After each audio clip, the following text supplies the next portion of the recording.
দুনিয়ার মধ্যে আমি তোদেরকে পাঠাইলাম, যদি দুনিয়াতে যাওয়ার পরে মনে করো এমনি আমি আল্লাহ তোমাদেরকে দুনিয়াতে পাঠাইছি, সকালবেলা ঘুম থেকে উঠবা আর সন্ধ্যা পর্যন্ত বিলের মধ্যে কাজ করবা, ক্ষেত খামারে কাজ করবা, সন্ধ্যা হলে সিগারেট টানতে টানতে বাজারে চার দোকানে বসে টিভির দোকানে আড্ডা দিবা, তোমার জীবনে ভাবেই শেষ। না রে বান্দা, না না, আমি আল্লাহ তোকে এই জন্য বানাই নাই।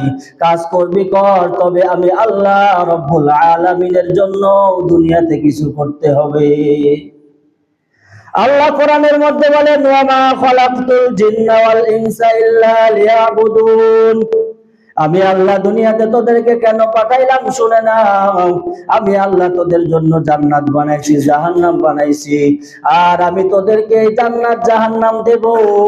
তবে জান্নাত জাহান্নামে আসার জন্য তোদেরকে একটু কষ্ট করতে হবে। দুনিয়ার কোনো কাজ কোনো শ্রম ছাড়া হয় না। জান্নাত বান্দা এমনি এমনি পাওয়া যায় না। জান্নাতে